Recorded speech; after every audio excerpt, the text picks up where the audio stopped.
ሰላም ሰላም ውድ የ2017 የ12ኛ ክፍል ኢንትራንስ ኤግዛሚኔሽን ተፈታኝ የ12ኛ ክፍል ተማሪዎች እንዲሁም ደግሞ የ2017 የሪሚዲያል ተፈታኝ ተማሪዎች እንደምን አላችሁ? ይህ አልፋ ቲዩቶሪያል ከወንዲ ቲዩቶሪያል ጋር በጋራ በመሆን የሚያቀርቡላችሁና የሚያዘጋጁላችሁ ለአንድ ወር የሚቆይ የኤግዛም ዝግጅት ነው። እንግዲህ ሁላችሁም እስካሁን ድረስ ስታነቡ ስታጠኑ የተለያዩ መጽሐፍቶችን፣ ሪፈረንሶችን፣ ቴክስት ቡክ ስታገላብጡ ቆይታችኋል። አሁን ደግሞ በቀረቻችሁ አንድ ወር ውስጥ ኤግዛም የሚሰራበት ወቅትና ጥናታችሁን የምትከልሱበት የመጨረሻ ሳምንት እንደመሆኑ ሁልጊዜ በየአመቱ አልፋ ቲዩቶሪያል እንደሚያደርገው ዘንድሮም ከወንዴ ቲዩቶሪያል ጋር አንድ ላይ በመሆን ለመጀመሪያ ጊዜ ለ12ኛ ክፍልም ተማሪዎች እንዲሁም ለሪሚዲያል ተማሪዎች የአንድ ወር የክለሳ ጊዜ ወይም የኤግዛም የክለሳ ጊዜ ለመስጠት ከወንዴ ቲዩቶሪያል ጋር አንድ ላይ ተቀናጅቶ ይሰራል ማለት ነው።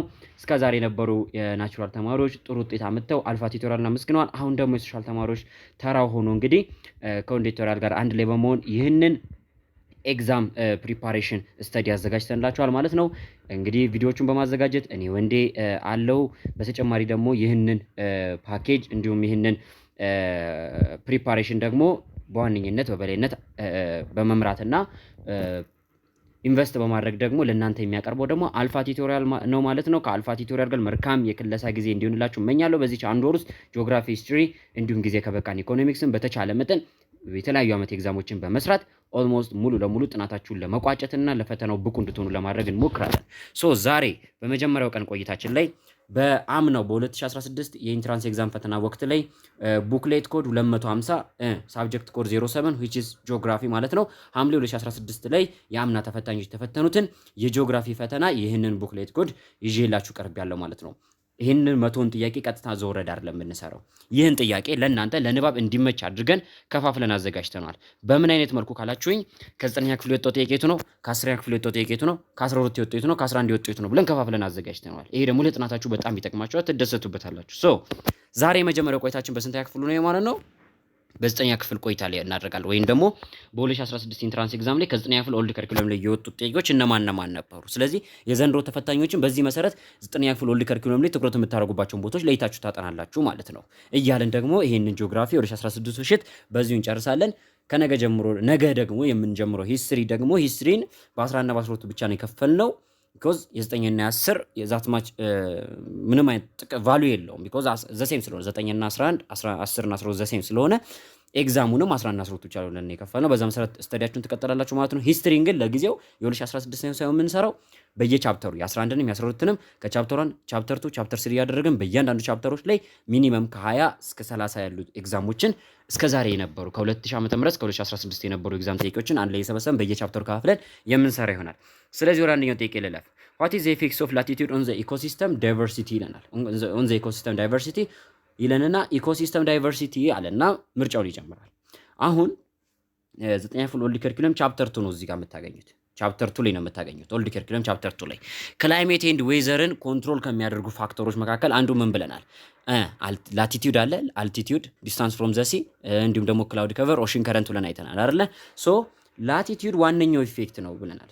ይሄ ላቲቲዩድ ክላይሜት ላይ ኢፌክት ካሳደረ በክላይሜት ትይዩ ደግሞ ከክላይሜቱ ጋር ተያይዞ ደግሞ ሌሎች ጂኦግራፊካል ፊቸሮች ላይ ኢፌክት ይኖረዋል ማለት ነው። ቢኮዝ የአንድን አካባቢ አየር ንብረት ስትነኩ አብራችሁ ከአየር ንብረቱ ጋር የዛን አካባቢ ሀቢታቱን እየነካችሁ ነው፣ ወይ ደግሞ መኖሪያውን ወይም ደግሞ ኤንቫይሮንመንቱን እየነካችሁ ነው።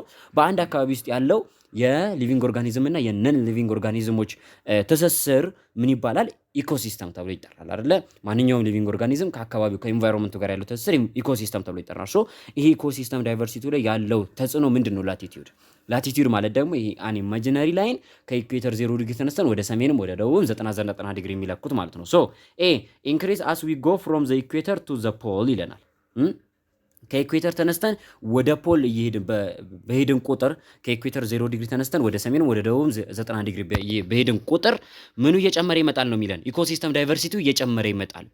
ልክ ነው እንዴ? አይደለም። ቢኮዝ ከኢኩዌተር ተነስተን እየራቅን በሄድን ቁጥር ኢኮሲስተሙ እየቀነሰ ነው የሚመጣው። ቢኮዝ ክላይሜቱ ሃርሽ እየሆነ ይመጣል። አየር ንብረቱ በጣም አስቸጋሪ እየሆነ ስለሚመጣ የሰው ልጅ ቁጥሩም እየቀነሰ ነው የሚመጣው፣ የእንስሳት ቁጥሩም እየቀነሰ ነው የሚመጣው፣ የእጽዋት ዝርዮቹም እየቀነሱ ነው የሚመጡት። ዲክሪዝ ፍሮም ዘ ፖል ቱዋርድ ዘ ኢኩዌተር። ይሄ ደግሞ ራሱ ኤን ይደገመልን። ከፖል ተነስተን ወደ ኢኩዌተር ስንመጣ ዲክሪዝ ያደርጋል። ኖ ባዮዳይቨርሲቲው ኢኩዌተር አካባቢ ላይ በጣም ሃይ ነው። ወደ ሰሜን ወደ ፖሎች አካባቢ ስንሄድ ደግሞ ሎ ነው። ስለዚህ ይህም አይሆንም። ሲ ላይ ሪሜን ሲሚላር ዌዘር ዌሬቨር ዊ ጎ ሜንሊ ዱ ቱ ዘ ኢፌክትስ ኦፍ አልቲቲዩድ ይለናል። ወዴትም ብንሄድ በአልቲቲዩዱ ምክንያት ዘሴም ነው፣ ምንም አይነት ለውጥ የለውም ይለናል። ይሄም አይሆንም። ዲ ዲክሪዝ ግራጁዋሊ ዌን ዊ ትራቨል ፍሮም ዘ ኢኩዌተር ቱ ቱንድራ ይለናል። የስ ቱንድራ ማለት ያው ሰሜናዊ ንፍቀ ክበብ ብቻ ቢሆንም ግን በፖል ከወሰድነው ደግሞ ወደ ሰሜንም ወደ ደቡብም ስንሄድ ከኢኩዌተር ተነስተን ወደ ሰሜንም ወደ ደቡብም ስንሄድ ባዮዳይቨርሲቲው ምን እያለ ይመጣል? እየቀነሰ ይመጣል። ተግባባን? እየቀነሰ ይመጣል። ኢኩዌተር አካባቢ በጣም ብዙ አይነት አዕዋፋት አሉ፣ በጣም ብዙ አይነት ሬፕታይልስ አሉ፣ በጣም ብዙ አይነት አምፊቢያንስ አሉ፣ በጣም ብዙ አይነት ኤርቦሪያል አኒማልስ አሉ። ከዛ ሳቫና ላይ ስትሄዱ ደግሞ ካርኒቨረስ፣ ኦምኒቨረስ፣ ሄርቢቨረስ የምንላቸው እንዲሁም በርድስ አሉ።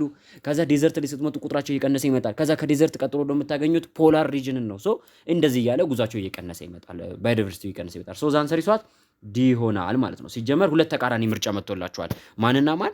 ኤ እና ዲ። ሶ ዛን ሰሪሷት ዲ።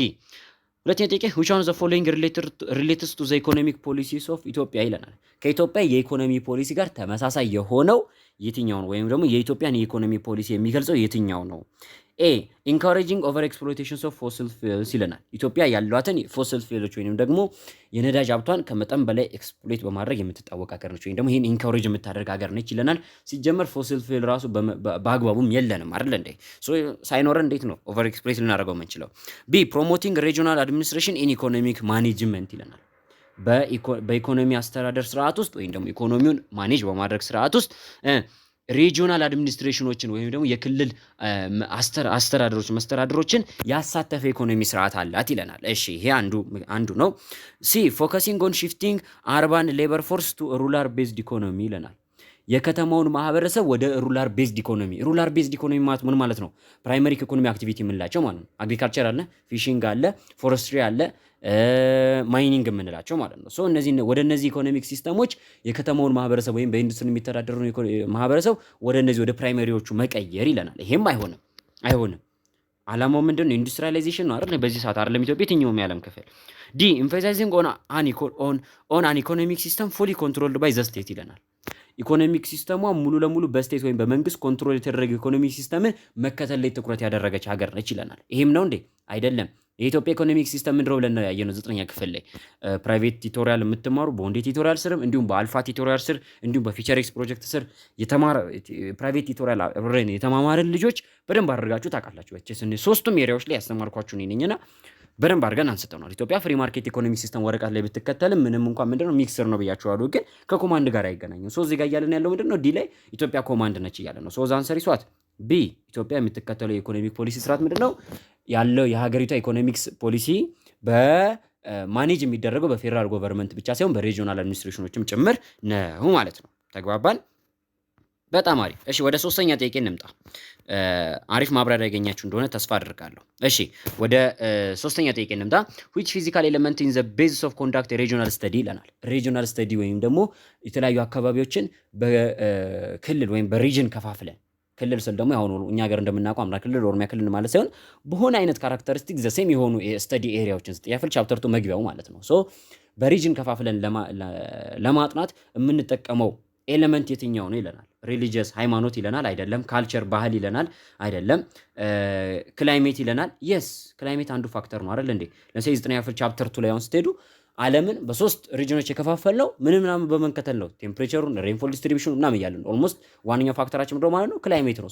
ጂኦግራፊ ላይ ከመጣን ደግሞ ኢት ኢዝ ኖት ሶሺዮሎጂ ወይም ደግሞ ጂኦግራፊ ማለት ሶሺዮሎጂ ኮርስ አይደለም። በካልቸር ከፋፍሎ ሊጠና አይችልም። አንትሮፖሎጂም አይደለም።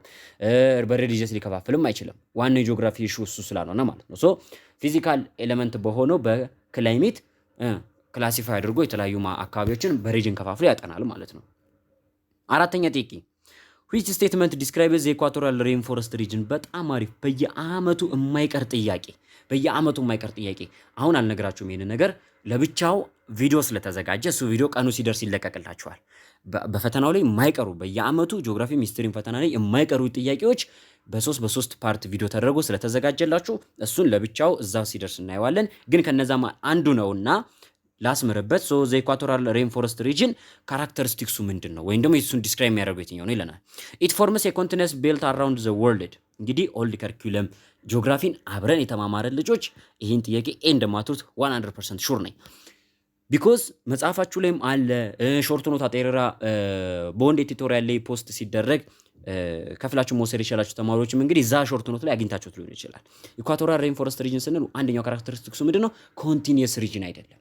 ተግባባን። ሜዲትራኒያን ሪጅን፣ ኢኳቶሪያል ሬንፎረስት ሪጅን አልፎ አልፎ አንዳንድ ቦታዎች ላይ ያሉ ኤሪያዎች ናቸው። ኢኳቶሪያል ፎረስት ሪጅን ኢኩዌተር ላይንን ተከትሎ ያለ ቦታ ነው እና ኢኩዌተር ላይንን ተከትሎ ያለ ቦታ ከሆነ ለምን ዓለምን ሰርክል አላደረጋትም ወይንም ደግሞ ለምን ሙሉ ለሙሉ ኢኩዌተር ኤሪያ ላይ ሁሉም ቦታ አልኖረም ስንል በመሃል ሌሎች ክላይሜት እና ዌዘርን አፌክት የሚያደርጉ ፋክተሮች አሉ ብለን ተማምረናል። ዲስታንስ ፍሮም ዘ ሲ፣ ኦሽን ከረንት፣ አልቲቲዩድ፣ ላቲቲዩድ ምንላቸው። በላቲቲዩድ ምክንያት እነዚህ አካባቢዎች ኢኳቶሪያል ሬንፎረስት ሪጅን መሆን ሲገባቸው ግን ሃይላንድ ክላይሜቲክ ሪጅን ይዘው የተቀመጡ አሉ፣ ላይክ እንደ ኢትዮጵያ ያሉ ማለት ነው። ሶ እነዚህ አካባቢዎች ከኢኳቶሪያል ሬንፎረስት ሪጅን ተነጥለው ሌላ አየር ንብረት ካራክተሪስቲክስ ሊኖራቸው የቻለበት ምክንያት ምንድነው? ቢኮዝ ኦፍ ዜር አልቲቲዩድ። ሶ በአልቲቲዩድ ምክንያት ኢኳቶሪያል ሬንፎረስት ሪጅን በዓለም ላይ ኮንቲኒየስ ቤልት የለውም ወይም ቀጣይነት ያለው ክላይሜቲክ ሪጅን አይደለም። ተግባባን። አፍሪካ ውስጥ ለምሳሌ እስከ ኮንጎ ባዚን ብቻ ነው። ከዛ ምስራቅ አፍሪካ ላይ ስመጡ የለም፣ ሃይላንድ ክላይሜቲክ ሪጅን ብቻ ነው ያለው። እዛ ጋር ይቋረጣል። ከዛ ማሌሺያ፣ ኤሽያ ላይ ደግሞ ማሌሺያ እና ሳውዝ ኤሽያ አካባቢዎች ላይ ታገኙታላችሁ። ከዛ ላቲን አሜሪካ ላይ ስትሄዱ ደግሞ ላቲን አሜሪካም የተወሰኑ ኤሪያዎች ላይ እንደነ ብራዚል እንደነ አማዞን ደኖች አካባቢ ላይ ታገኙታላችሁ። ከዛ እንደነ ፔሩ ይመስለኛል ሃየር ግራውንድ ኤሪያ ያላቸው እንደነ ቬንዙዌላ ያለው አካባቢዎች ደግሞ ይቋረጣል እንደገና ደግሞ ማለት ነው። ሶ በኮንቲኒየስ የሆነ ቤልት አይደለም። ኢት ሪሲቭስ 20 months of rainfall throughout the year yes አይደለ እንዴ? ነው አመቱን ሙሉ ከፍተኛ የሆነ ዝናብ መጠን ያገኛል። አዎ ኢትስ annual ranges of temperature exceeds the daily range ይለናል። አሁን ብዙ ተማሪዎች እዚህ ላይ ትሸወዳላችሁ። ዴይሊ እና ሚን ማለት ነው። አሁንም ኦልድ ከሪኩለሙ ላይ ኖታችሁ ላይ ወይም የተላከላችሁ አጤሬራ ላይ ገብታችሁ ተመልከቱ፣ ወይም ደግሞ ቪዲዮ ላይ ተመልሳችሁ ተመልከቱ እና ምን ብለናል? ሬንጅ ማለት ምን ማለት ነው ብያችኋለሁ። ዘ ሃይስት ማይነስ ሎወስት ነው አይደለ? ሶ በአመት ውስጥ እዚህ ኢኳቶሪያል ሬንፎረስት ሪጅን አካባቢ ከፍተኛው ስንት ነው? 20 እስከ 27 ድረስ ይደርሳል። ከ20 እስከ 27 ድረስ ይደርሳል። ሎወስቱ ከተባለ ስንት ነው? ሶሪ ከ27 እስከ 30 ነው የሚደርሰው ከፍተኛው እዚህ አካባቢ ላይ። ሎወስቱ ከተባለ ደግሞ ከ27 ወይ 25 ነው ሊሆን የሚችለው። ሶ 25 እና 27 መካከል ስንት ነው ያለው? 2 ወይ ደግሞ 3 ነው። እዚህ አካባቢ ላይ ዝቅተኛ ከተባለ 2 ከፍተኛ ከተባለ ደግሞ 3 ነው። ምኑ አኑዋል ሬንጅ ኦፍ ቴምፕሬቸሩ በአመት ውስጥ ከፍተኛ መጠነ ሙቀት ሲመዘገብና ዝቅተኛ መጠነ ሙቀት ሲመዘገብ ያለው ሬንጅ ይሄ ብቻ ነው።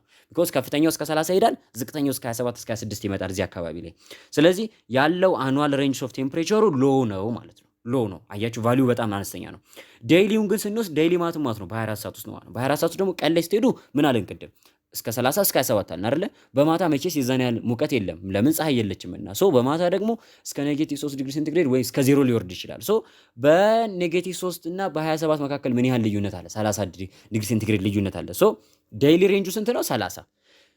አኑዋል ሬንጁ ስንት ነው? 3 ነው። ሶ የትኛው ነው የሚበልጠው? ዴይሊ ነው የሚበልጠው። እዚህ ግን እያለን ያለው አኑዋሉ ነው የሚበልጠው እያለን ነው። ሶ ዘ አንሰር ኢዝ ዋት ቢ ማለት ነው። ዲን ራሱ ማየት አይጠበቅባችሁም ቢኮዝ ቢ ዘ ቤስት ኦፕሽን አግኝታችኋል። ዲ ኢት ኢዝ ዶሚኔትድ ባይ ዴሲዲየስ ፎረስት ሪጅን ይለናል። ዴሲዲየስ ፎረስት ያለበት ሪጅን ኦልሞስት ትሮፒካል ሬን ፎረስት ሪጅን ብቻ ሳይሆን ማን አለ? ትሮፒካል ማርታይም አለ። በተጨማሪ ደግሞ ዘ ኮኒፈረስ ፎረስት ሪጅን ነው ዴሲዲየስ ፎረስት ያለበት ማለት ነው። ተግባባን? ዴሲዲየስ ፎረስት ያለበት ሪጅን በጣም አሪፍ። እሺ ወደ አምስተኛው ጥያቄ እናቅና። ዋት ካራክተራይዝስ ዘ ፊዚካል ኢንቫይሮንመንትስ ኦፍ ቱንድራ ሪጅን ይለናል። ቱንድራ ሪጅንን ካራክተራይዝድ የሚያደርገው የትኛው ምርጫ ነው? ወይም ስለ ቱንድራ ትክክል የሆነ የትኛው ነው ይለናል። ኢት ኢዝ ኖን ፎር ኢትስ ሎ ቴምፕሬቸር ኤንድ ሬንፎል ስራውት ዘ ይር ይለናል። ይህ አካባቢ በአመቱ ዝቅተኛ ሙቀትና ዝቅተኛ ዝናብ በማግኘት የሚታወቅ አካባቢ ነው። የስ በጣም ልክ ነው። ኢት ኢዝ አ ደንስሊ ፖፑሌትድ ሪጅን ዌር ኤስኪሞስ ኤንድ ላፕስ አር ፋውንድ ይለናል። ደንስሊ ማለት ነው ህዝብ በጣም ጥቅጥቅት ብሎ የሚኖርበት አካባቢ ነው እንደማለት ነው አይደለ? ህዝብ በጣም ተጠጋግቶ የሚኖርበት አካባቢ ነው እያለን ነው። ይሄ አካባቢ ቱንድራ ሪጅን ምንድነው ብለን ነበረ? የበረዶ ሽፋን ያለበት ለኑሮ የማይመች አካባቢ ነው። ሶ ህዝብ ተጠጋግቶ ሊኖርበት አይችልም። ልክ ነው። እነ ኤስኪሞስ እና እነ ኢግኒዮት የምንላቸው ማህበረሰቦች አሉበት፣ ግን ህዝብ ጥግት ብሎ የሚኖርበት አካባቢ አይደለም። ሶ ዘ አንሰር ኢዝ ዋት ኦኬ ሲን እንየው። ኢት ኢዝ አን ኤሪያ ኦፍ ሎ ስኖ ከቨር ይለናል። በፍጹም በቃ መጨረሻ አይጠበቅባችሁም። አነስተኛ የሆነ የበረዶ ሽፋን ያለው ክፍል አለን አይደለም። ይሄ አካባቢ የበረዶ ግግር ያለበት በከፍተኛ ሁኔታ በረዶ ብቻ ያለበት የዚያ ከማህበረሰቦችም በበረዶ ላይ እንቅስቃሴ የሚያደርጉ ናቸው አይደል እንዴ? ኢት ኢዝ ፋውንድ ቦዝ ኢን ኖርዘርን ኤንድ ሳውዘርን ሄሚስፌር። ይሄም ልክ አይደለም። አሁን ብዙ ተማሪ ቱንድራ ያው ፍሪጅር ዞን ላይ ስለሆነ ያለው ፍሪጅር ዞን ደግሞ በሰሜንም በደቡብም ስላለ ቱንድራን በሁለቱም አድርጎ ሊወስድ ይችላል። ኖ ቱንድራ ያለው ሰሜን ሪጅን ላይ ብቻ ወይም ኖርዘርን ሄሚስፌር ላይ ሲሆን በሰሜን አሜሪካ በላይ ግሪንላንድ ኤሪያዎች አካባቢ ላይ ብቻ የሚገኝ ክፍል ነው። ሶ ዘ አንሰር ኢዝ ዋት ቢ ነው ዘ ኮሬክት አንሰር። ስድስተኛ ጥያቄ ዋት ኢዝ ዘ ኢፌክትስ ኦፍ አድቫንስመንት ኢን ትራንስፖርት ኤንድ ኮሚኒኬሽን ኦን ዘ ሎኬሽንስ ኦፍ ኢኮኖሚክ አክቲቪቲስ ይለናል። ኢኮኖሚክ አክቲቪቲ የምንላቸው ታውቋቸዋላችሁ። ማይኒንግ ወይም የማዕድን ማውጫ ቦታ ሊሆን ይችላል፣ የግብርና ቦታ ሊሆን ይችላል፣ የኢንዱስትሪ ስፍራ ቦታ ሊሆን ይችላል፣ ወይም ደግሞ የቱሪዝም ቦታ ሊሆን ይችላል፣ ኦር ደግሞ የሆነ ሃየር ኤዱኬሽናል ኤንድ ሪሰርች ኤሪያ ሊሆን ይችላል፣ ወይም ደግሞ ትልቅ የቢዝነስ ድርጅት ሊሆን ይችላል። እነዚህ ኢኮኖሚ አክቲቪቲዎች ወይም የኢኮኖሚ እንቅስቃሴ የሚደረግባቸው ቦታዎች ላይ ከፍተኛ የሆነ ትራንስፖርቴሽን እና የኮሚኒኬሽን አቅርቦት መኖሩ ጥቅሙ ምንድን ነው እያለን ያለው። ጥቅሙ ምንድን ወይም ኢፌክቱ ምንድን ነው? የሚያሳድረው ተጽዕኖ ምንድን ነው? አንደኛ ኢት ኢንካሬጅስ ፒፕል ቱ ዴሊቨር ዜር ጉድስ ኤንድ ሰርቪስስ ኢን ኤ ፐርሰን ይለናል። ሰዎች በራሳቸው የሚፈልጉትን ምርትና አገልግሎት ዴሊቨር ማድረግ እንዲችሉ ያግዛቸዋል ይለናል። ኖ ይሄ ለኢኮኖሚ አክቲቪቲዎቹ የሚሰጠው ጥቅም አይደለም። ይሄ ለከስተመሮቹ የሚሰጠው ጥቅም ነው አይደል እንዴ? እኛ የተጠየቅነው አኮርዲንግ ቱ ኢኮኖሚክ አክቲቪቲስ ነው። ተግባባን። ኦን ዘ ሎኬሽንስ ኦፍ ኢኮኖሚክ አክቲቪቲስ በሎኬሽን ኢኮኖሚክ አክቲቪቲዎቹ አንጻር ነው። ኢት ኢናብልስ ዴሊቨሪ ኤንድ ሴል ኦፍ ፐሪሼብል ጉድስ አት ሪዘናብል ታይምስ ይለናል። ማንኛውም እነዚህ ፔሪሼብል የሆኑ ምርቶችን ዴሊቨር ለማድረግ ለማቅረብ ለማህበረሰቡ በሚፈልገው ቦታና ጊዜ ለማቅረብና ለመሸጥ ምቹ የሆነ ሁኔታን ያመቻችልናል። እሺ ኢት ኢንፎርስስ ዘ ኢስታብሊሽመንትስ ኦፍ ኢንዱስትሪስ ዌር ሮ ማቴሪያልስ አር ፋውንድ ይለናል። ኢንዱስትሪዎች ጥሬ ዕቃ ምርታቸው ያለበት አካባቢ ላይ እንዲገነቡ ያደርጋቸዋል። አዎ ቢኮዝ ኦፍ ዋት መሰላችሁ? አሁን ይህን ጥያቄ ከዚህ ጋር እንዴት ሊገናኝ ቻለ ልትሉ ትችላላችሁ አይደለ? ለምሳሌ አንድ የሲሚንቶ ፋብሪካ ተገነባ እንበል። ያ የሲሚንቶ ፋብሪካ ሲገነባ ወይም ደግሞ ማንኛውም የቢዝነስ ተቋም ሲገነባ ኢንቫይሮንመንቱን አይቶ ነው። ስዎት አናላይሲስ ይባላል። በቃ ኢንቫይሮንመንቱ ያ ድርጅት የውስጥ ችግሮቹና ጥንካሬዎቹ እንዳሉ ሆኖ ከሱ ባሻገር ደግሞ ከውጭ የሚመጡ ኦፖርቹኒቲዎችና ትሪቶችን ይመለከታል። ይማትም ማለት ነው ያ ድርጅት ከውጭ ሊያገኘው የሚችላቸው አንደኛው ነገር ምንድነው? ከስተመርና ሮ ማቴሪያል ነው አይደለ? ስለዚህ ይህ ድርጅት በቀላሉ ከከስተመሮቹ ጋር ኮሚኒኬት የሚያደርግበት በተጨማሪ ደግሞ ሮ ማቴሪያሎቹን በቀላሉ ትራንስፖርት አድርጎ የሚያመጣበት ቦታ ነው ሊመሰረት የሚችለው። ስለዚህ ይሄ ድርጅት የፈለገ ለሮ ማቴሪያሉ ቅርብ ሆኖ ግን ከከስተመሮቹ ጋር ኮሚኒኬት የማያደርግበት ሁኔታ ከሆነ ድርጅቱ ኪሳራ ውስጥ ሊገባ ይችላል። ድርጅቱ ደግሞ ከከስተመሮቹ ጋር በቀላሉ የሚገናኝበት ኤሪያ ላይ ተገንብቶ ነገር ግን ሮ ማቴሪያሉን ለማምጣት ደግሞ አገር አቋርጦ የሚሄድ ከሆነ ደግሞ ምን ይፈጠራል? በዚህ ታይም ላይ ደግሞ ምን ይፈጠራል ማለት ነው? ሃየር ፕራይስ ሴት ያደርግና ወይም ደግሞ ኪሳራ ይገጥመዋል። ይህን ኪሳራውን ለማሻሻል ደግሞ ከፍተኛ ገቢ የዋጋ ጭማሪ ሲያደርግ ደግሞ ከከስተመሮቹ ጋር ይጋጫል ማለት ነው። ሶ ቻፕተር 3 ግሬን ኤንድ ኦልድ ከሪኩለም ላይ ኢኮኖሚክ አክቲቪቲስ ላይ የምታገኙት ፖይንት ነው። ስለዚህ ትራንስፖርቴሽን እና ኮሚኒኬሽን ፋሲሊቲዎች በኢኮኖሚክ አክቲቪቲ ኤሪያዎች ላይ በደንብ አድርገው መገንባታቸው ምን ያደርጋል ማለት ነው? የኢኮኖሚክ አክቲቪቲዎችን መሰረት ወይም ደግሞ እዛ አካባቢ ላይ ኢስታብሊሽ የማድረግ ሁኔታቸውን አፌክት ያደርገዋል ማለት ነው። ስለዚህ ኢንዱስትሪዎች እንዲገነቡ አንዳንድ አካባቢዎች ላይ እንዲገነቡ እንዲሁም ደግሞ እዛ አካባቢ ላይ እንዲመሰረቱም ትልቁን አስተዋጽኦ የሚወስደው ደግሞ ትራንስፖርቴሽኑንና ኮሚኒኬሽን ፋሲሊቲውን ነው። ለዚህ አይደለ የትኛውም ቢዝነስ ተቋም የትኛውም ከገጠር ያለ ባለሀብት እንኳን እዚህ መጥቶ የሆነ ነገር የሚከፍተው ቢኮዝ ኦፍ ዋት እዚህ ሃይ ኮሚኒኬሽን እና ትራንስፖርቴሽን ፋሲሊቲ አለ። እዛስ እሱ ያለበት ቦታስ የለም። ስለዚህ ወደዚህ አካባቢ ይመጣል ማለት ነው። ሰባተኛ ጥያቄ which area of the world is sparsely populated mainly due to the physical factors ይለናል። ይሄም ቻፕተር 3 ይመስለኛል አይደል? ቻፕተር 3 or 4 ግሬን ኤንድ ኦልድ ከሪኩለም ማለት ነው። የትኛው የዓለማችን ክፍል ነው በተፈጥሯዊ ችግሮች ምክንያት ወይም በፊዚካል ለሰው ልጅ ጥግግት ወይም ለህዝብ ጥግግት ለፖፑሌሽን ዴንሲቲ ሁለት ፋክተሮች አሉት አይደል? ወይም ደግሞ ለፖፑሌሽን ዲስትሪቢዩሽን ስለ ፖፑሌሽን ዲስትሪቢዩሽን ስናወራ ሁለት ፋክተሮች አሉት። አንደኛው ፊዚካል ፋክተር ነው፣ ሁለተኛው ሂውማን ፋክተር ነው። ፊዚካል ፋክተር የምንላቸው ሰው ሰራሽ ምክንያቶች ፊዚካል ፋክተር የምንላቸው ተፈጥሯዊ ምክንያቶች የሰው ልጅ ሊቆጣጠራቸው የማይችላቸው እና ካለበት አካባቢ እንዲፈናቀል ሊሆን ይችላል አንድ ቦታም ጥቅጥቅ ብሎ እንዲኖር የሚያደርጉት ምክንያቶች ናቸው። ሂውማን ፋክተር የምንላቸው ደግሞ ምንድናቸው? በሰው ልጅ አማካኝነት የሚፈጠሩ አንድ አካባቢ ላይ ህዝብ ጥቅጥቅ ብሎ ወይ ተራርቆ እንዲኖር የሚያደርጉ ናቸው። ሶ በተፈጥሯዊ ምክንያት ነው የተጠየቅነው እዚህ ጋር። ለምሳሌ ይለናል እዚህ ጋር ሴንትራል አፍሪካ አለን። ሴንትራል አፍሪካ ሂዱ። ሴንትራል አፍሪካ ማን አለ? እነ ኮንጎ፣ እነ ዲሞክራቲክ ሪፐብሊክ ኦፍ ኮንጎ፣ ቻድ፣ ኒጀር እና ምንላቸው ሀገራት አሉ። ፔንሱላር ዩሮፕ ስፐርስሊ ነው አይደል የተጠየቅነው? እሺ ስፐርስሊ ፔኒንሱላር ዩሮፕ ወይም ደግሞ የአውሮፓ ደሴት ኤሪያዎች እነዚህ አካባቢዎች በጣም ህዝብ ተጠጋግተው የሚኖርባቸው አካባቢዎች ናቸው። የአውሮፓ ምድር ሲጀመር ከጥቂት በረሃማና ቀዝቃዛማ ቦታዎች በስተቀር ጥቅጥቅ ብሎ የሚኖርባቸው አካባቢዎች ናቸው። በተለይ እነዚህ ደሴቶቹ ኤሪያዎች በጣም ለዓይን የሚማርኩ ለኑሮ ምቹ የሆኑ ቦታዎች ናቸው። ኢስት ኤሽያ ማለት ደግሞ ምስራቅ ኤሽያ እነማን? እነ ቻይና፣ ጃፓን፣ ኮሪያ እነዚህም ደግሞ ሳውዝ ኢስት ኤሽያ ላይ ደግሞ ስትሄዱ እነ ባንግላዴሽ እነ ምናምን የምትሏቸው ሀገራት ያሉበት ነው። ይሄም በጣም ብዙ ህዝብ ያለበት አካባቢ ነው። ሳውዝ ኤሽያ፣ ደቡብ ኤሽያ ደግሞ የዓለማችንን 1/3 የሚሆነውን ፖፑሌሽን ይዘው የሚገኙ ማህበረሰቦች ናቸው፣ ቁጥሩን ካልተሳሳቱ በስተቀር። እነማን ናቸው? ፓኪስታን፣ ህንድ፣ ባንግላዴሽ እንዲሁም ደግሞ ወደ 4 ሀገር ገብታችሁ ቼክ አድርጉት እዛው ሾርት ኖታችሁ ላይና እነዚህ ሶስቱን ጠቅሼላችኋለሁ። አንዷን ሀገር ሙሏት። ብቻ እነዚህ ሀገራት የዓለማችን 1/3 የሚሆኑ ፖፑሌሽን ይዘው የሚገኙ ሳውዝ ኤሽያ ካውንትሪዎች ናቸው። ሶ ዘ አንሰር ኢዝ ዋት ኤ ነው። ፔኒንሱላር ዩሮፕ እንዳልኳችሁ ያለው ፊዚካል ስትራክቸር ራሱ ይሄ ደሴት ኤሪያዎች አካባቢ እንደምታውቁት ለአይንም በጣም ሳቢ ነው። ብዙ ፋሲሊቲዎች አሉት። ወተር ፋሲሊቲም አለው እዛው። እንዲሁም ደግሞ የተለያዩ አቅርቦቶችን በቀላሉ ማግኘት ይችላላችሁ። ሶ እዛ አካባቢ ላይ ሰዎች በብዛት ይኖራሉ። ለምሳሌ የሲሲሊ ደሴት ላይክ ጣሊያንን ማሳት እንችላለን። ፔኒንሱላር ዩሮፕ መካከል ማለት ነው። ብሪቴንን ማሳት እንችላለን። ለምሳሌ የወደብ ከተማ የሆኑትን እነ ሊቨርፑልን እንደነ ኤቨርተን ያሉ የወደብ ከተሞችን ማሳት እንችላለን። ኢስት ኤሽያ ላይ ሀገራቶቹን ደግሞ ጠቅሼላችኋለሁ። ሶ ያሉበት ጂኦግራፊካል ኤሪያ በጣም ምቹ ነው ፊዚካል ፋክተራቸው። ሴንትራል አፍሪካ ግን ለምን አልክ? መልሱ ለምን እንደዛ ሆነ ለሚል ተማሪ ግን ምንድነው ምክንያቱ? ሴንትራል አፍሪካ ምንድነው? ኢኳቶሪያል ሬንፎረስት ሪጅን የሆነ ቦታ ነው፣ ወይም ደግሞ የመካከለኛው ወይም ደግሞ የእርጥብ ሞቃታማው የአየር ንብረት ተብሎ የሚጠራው አመቱ ሙሉ ከፍተኛ የሆነ ዝናብ፣ አመቱ ሙሉ ከፍተኛ የሆነ ሙቀት ያለበት፣ ሙቀቱ ችግር የለውም። ነገር ግን አመቱ ሙሉ ከፍተኛ የሆነ ዝናብ በመኖሩ ምክንያት ከፍተኛ ጎርፍ በተደጋጋሚ የሚከሰትበት፣ የወንዞች ሙላት ያለበት፣ ጥቅጥቅ ያለ ደን ያለበት፣ ስለዚህ ለሰው ልጅ ኢኮኖሚ አክቲቪቲ ምቹ ያልሆነ እዚህ አካባቢ ጥቂት ኢኮኖሚ አክቲቪቲ ፕራክቲስ የሚደረጉበት እንዲሁም ደግሞ ቤት ለመስራት ራሱ ምቹ ያልሆኑ ኤሪያዎች ስለሆኑ ሴንትራል ኤሽያ ስፐርስሊ ፖፑሌትድ የሆነ አካባቢ ነው ማለት ነው። 8 ጥያቄ which types of economic activity involve top level decision making? በጣም አሪፍ 9ኛ ቻፕተር 3 ላይ ካያችኋቸው የኢኮኖሚ አክቲቪቲዎች ውስጥ 5 ናቸው። ፕራይመሪ፣ ሰከንደሪ፣ ቴሪሻሪ፣ ኳተርነሪ እና ኩዊነሪ። ከነዚህ ውስጥ ቶፕ ሌቭል ዲሲሽን ሜኪንግ ያለበት የትኛው ነው? ቶፕ ሌቭል ፕራይመሪ ኢኮኖሚ አክቲቪቲ ይለናል። ፕራይመሪ ኢኮኖሚ አክቲቪቲ ምንድን ነው? አግሪካልቸር፣ ማይኒንግ ምናምን ነው። ቶፕ ሌቭል ዲሲሽን ሜኪንግ ማለት ሃየር የሆነ ይሄ ዋይት ኮላር ወርከርስ የምንላቸው ማለት ነው። ወይም ደግሞ በማይንዳቸው እንዲሁም በስኪል እንዲሁም ደግሞ በኤጁኬሽን ኖሌጃቸው ተመርጠው የሚሰሩ አካላት ያሉበት ላይክ እንደነ ሃይ ሌቭልስ ኦፍ ሪሰርች ኤንድ ኖሌጅ ኢንስቲትዩሽኖች ማለት ነው። ልክ እንደ ትልልቅ የሆኑ የሪሰርች ተቋማት ላይክ ዩኒቨርሲቲዎች ሊሆኑ ይችላሉ፣ ትምህርት ቤቶች ሊሆኑ ይችላሉ። እነዚህ አይነት ያሉበት ማለት ነው። ሶ ፕራይመሪ ኢኮኖሚ አክቲቪቲ ከዚህ ጋር አይገናኝም። ኩዊነሪ ይለናል። ቢ 5ኛ ኢኮኖሚ ደረጃ። አዎ እሱ ነው ቶፕ ሌቭል ዲሲሽን ሜኪንግ ያለበት። ኳተርነሪም ቶፕ ሌቭልስ ኦፍ ዲሲሽን ሜኪንግ አለበት፣ ግን የኩዊነሪን ያክል አይደለም።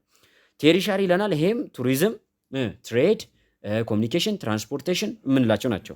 ሰከንደሪ ደግሞ ማኑፋክቸሪንግ ኢንዱስትሪ ብቻ ነው። ሶ ዘ አንሰር ኢዝ ዋት ቢ ይሆናል ማለት ነው። ቢ ኢዝ ዘ ኮሬክት አንሰር። በጣም አሪፍ ቆይታ እያደረገ እንደሆነ ተስፋ አድርጋለሁ። እሺ ወደ 9ኛ ጥያቄ which statement describes the concepts of land use ይለናል። ላንድ ዩዝ የሚለውን ኮንሴፕት ወይም ደግሞ የመሬት አጠቃቀም ስርዓትን ዲስክራይብ የሚያደርግልን የቱ ነው? ይሄም ቻፕተር 2 መጨረሻ አካባቢ ላይ አይደል ኢኮሲስተም አካባቢ ላይ ያለው ቶፒክ ይመስለኛል። ሂውማን አክቲቪቲስ ሪሌትድ ቱ ላንድ ይለናል። ኤ ላይ ማንኛውም የሰው ልጅ እንቅስቃሴዎች ወይም ደግሞ የሰው ልጅ ድርጊቶች ከመሬት ጋር በተያያዘ ወይም ደግሞ ላንድን የተመለከቱ የሰው ልጅ እንቅስቃሴዎች ነው ይለናል። ልክ ነው።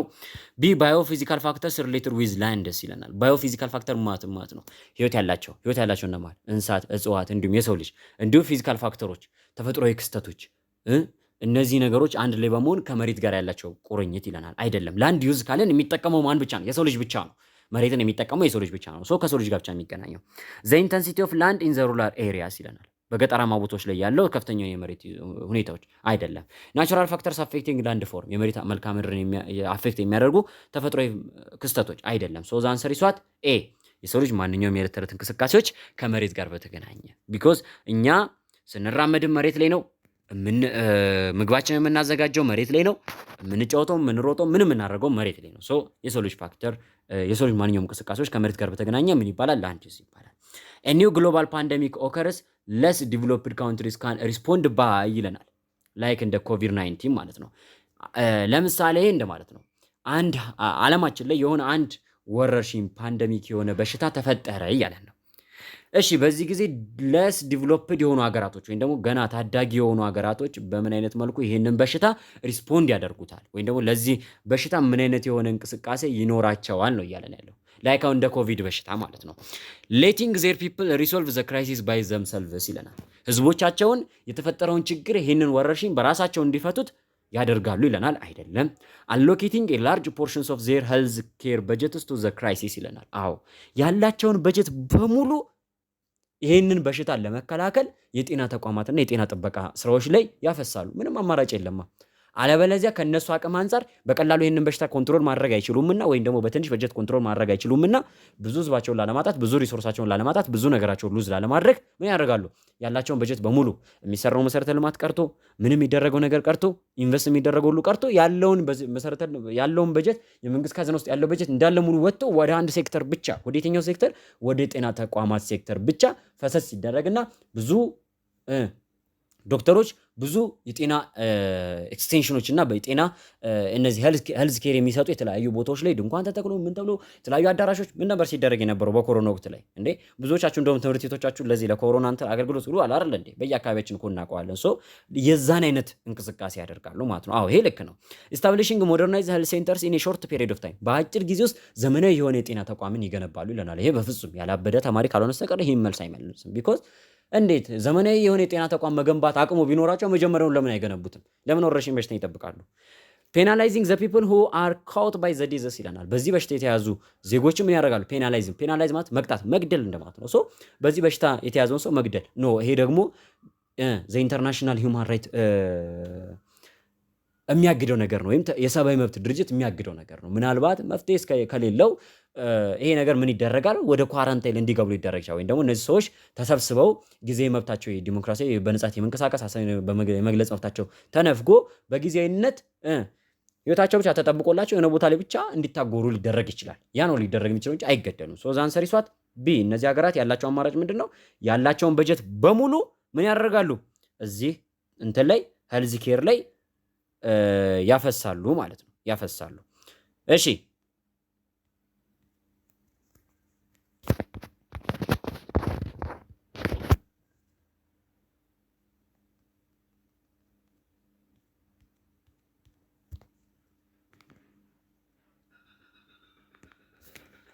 እሺ ወደ 11ኛ ጥያቄ ደግሞ እንሂድ።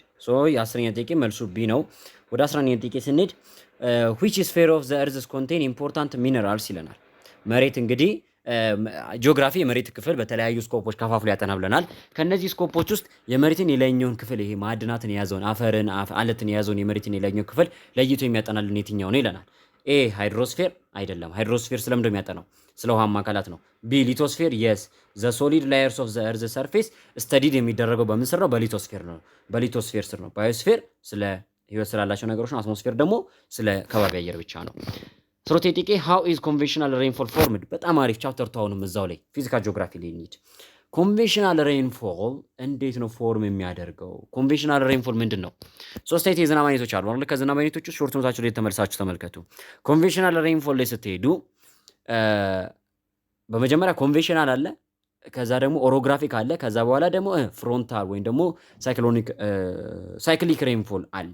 ሶ ኮንቬንሽናል ሬንፎልን ስንመለከት ሎ ኤሪያዎች ላይ ወይም ደግሞ ዝቅተኛ የሆኑ ቦታዎች አካባቢ ላይ ላይክ እንደ ኢኳቶሪያል ሬንፎረስት ሪጅን አካባቢ አልቲቱዳቸው መጠነኛ ዝቅታ ያለው እንዲሁም ደግሞ ሃይ አማውንት ኦፍ ሬንፎል ስራው ዘየር እንዲሁም ደግሞ ሃይ አማውንት ኦፍ ቴምፕሬቸር ያለባቸው አካባቢ ሲሆን በወተር ሳይክል አማካኝነት፣ ወተር ሳይክል ማለት ኢቫፖሬሽን አለ ወይም ደግሞ በዛ ሙቀት አማካኝነት ይሄ እየዘነበ ያለው ዝናብ መሬት ይመጣና ከዛ ይተናል። በሙቀት ምክንያት ኢቫፖሬት ያደርጋል። ከዛ የተነነው ውሃ ደግሞ ኮንደንስ ይሆንና ደመና ይሰራል። እዛው ባለው ሙቀት ምክንያት ደግሞ ቶሎ መልሶ ዝናብ ይሆናል፣ ይመጣል ወደ መሬት። አሁንም ተመልሶ ኢቫፖሬት ያደርጋል፣ ኮንደንስ ያደርጋል፣ መልሶ ሬን ያደርጋል። በዚህ አይነት መልኩ ማለት ነው። when moist and less dense air is formed to rise upward ይለናል። ሞይስት ማለት ምንድን ነው? እርጥበት ማለት ነው። less dense air ማለት ደግሞ ማለት ነው less dense air ማለት ፍጋት የሌለው አየር ማለት ነው። ወይም ደግሞ ፍጋቱ አነስተኛ የሆነ አየር የማትማት ሙቀት አለ እንደማለት ነው። ሶ እርጥበታማ የሆነ አካባቢና ሙቀት ያለበት አካባቢ ላይ እርጥበቱን ሞቃቱ አየር ምን ሲያደርገው? ራይዝ አፕ ሲያደርገው ላይክ ማለት ነው ኢቫፖሬሽን ሲኖር እንደማለት ነው። አዎ when dry air forced to rise above a mountain ይለናል። በዚህ ጊዜ ማውንቴን ከተባላችሁ ማን ነው? ኦሮግራፊክ ነው። በቃ ማውንቴን እዚህ ጋር ልታመጡት አይገባም። ኮንቬንሽናል ሶ ማውንቴን ካላችሁ ቀጥታ ወደ ምን ትገባላችሁ? ወደ ኦሮግራፊክ ትገባላችሁ። ዌን ኮልድ ኤንድ ዋርም ኤር ማስስ ሚት አት ኤ ፍሮንት ይለናል። ይሄ ደግሞ ራሱ ሶስተኛው የዝናብ አይነት ማን ነው? ፍሮንታል ወይም ደግሞ ሳይክሊክ የሆነው ሬንፎል ማለት ሶ ሶስቱንም የዝናብ አይነቶች አያችሁ ደረደረላችሁ። ዲሌይ ስትሄዱ ደግሞ ዌን ዋርም ኤንድ ድራይ ኤር ዲሴንድ ኤ ማውንቴን ይለናል። ይሄ የለበትም። ሶ ዘ አንሰር ኢዝ ዋት? ኤ ይሆናል ማለት ነው። ኤ ትክክለኛ መልሳችን ይሆናል ማለት ነው። እሺ ወደ 13ኛ ጥያቄ እንምጣ። ዋት ኢዝ ዘ ኢፌክትስ ኦፍ ኮሮሊስ ፎርስስ ኦን ዊንድ ዳይሬክሽን ኢት ኮዝስ ይለናል። ኮሮሊስ ፎርስ ተምራችኋል፣ በዊንድ ዳይሬክሽን ላይ ማለት ነው። ዊንድስ ቱ ቤንድ ቱ ዘ ሌፍት ኢን ዘ ኖርዘርን ሄሚስፌር ይለናል። በሰሜኑ ሄሚስፌር ላይ ወይም ደግሞ በኖርዘርን ሄሚስፌር ላይ ንፋሶች ወደ ሌፍት ወይም ደግሞ አንቲ ክሎክዋይዝ ቤንድ እንዲያደርጉ ያደርጋል። አንቲ ክሎክዋይዝ ማለት ሌፍት ማለት ያው እንደዚህ ወደ ግራ ማለት ነው። አንቲ ክሎክዋይዝ ማለት ነው። እሺ በሳውዘርን ሄሚስፌር ላይ ደግሞ አለን ወደ ራይት ቤንድ እንዲያደርጉ ያደርጋቸዋል። ወደ ራይት ደግሞ ቤንድ እንዲያደርጉ ያደርጋቸዋል። እሺ ሲላይ ስንሄድ ደግሞ አንቲሳይክሎንስ ይለናል። አንቲሳይክሎንስ ቱ ሙቭ ክሎክዋይዝ ዳይሬክሽን ኢን ዘ ሳውዘርን ሄሚስፌር፣ ሳይክሎንስ ቱ ሙቭ ኢን ክሎክዋይዝ ዳይሬክሽን ኢን ዘ ሳውዘርን ሄሚስፌር። እሺ ሶ እናም ይሄ ኮሮሊስ ፎርስ እንደምታስታውሱት የዊንድ ዳይሬክሽንን ቼንጅ የሚያደርግ ፎርስ ነው። ስለዚህ ሁለት አይነት ዊንዶች አሉ ብለን ነበረ። ሳይክሎን አለ፣ ሳይክሎን ዊንድስ አሉ፣ አንቲ ሳይክሎን ዊንዶች አሉ። ሳይክሎን ዊንድ የምንላቸው በኖርዘርን ሄሚስፌር ላይ ወይም ደግሞ ሰሜናዊ ንፍቀ ክበብ ላይ ለምሳሌ አሁን ኢኩዌተር ብለን እናስብና ወደዚህ ኖርዝ ነው፣ ወደታች ደግሞ ሳውዝ ነው። ሶ ሳይክሎኖች ኖርዘርን ሄሚስፌር ላይ አንቲ ክሎክዋይዝ ዳይሬክሽን ይሄዳሉ ወይም ደግሞ ከሰዓት በተቃራኒ አቅጣጫ ይሄዳሉ። ሳውዘርን ሄሚስፌር ላይ ግን ምን ያደርጋሉ? በክሎክዋይዝ ዳይሬክሽን ይሄዳሉ። ማን? ሳይክሎኖች ማለት ነው።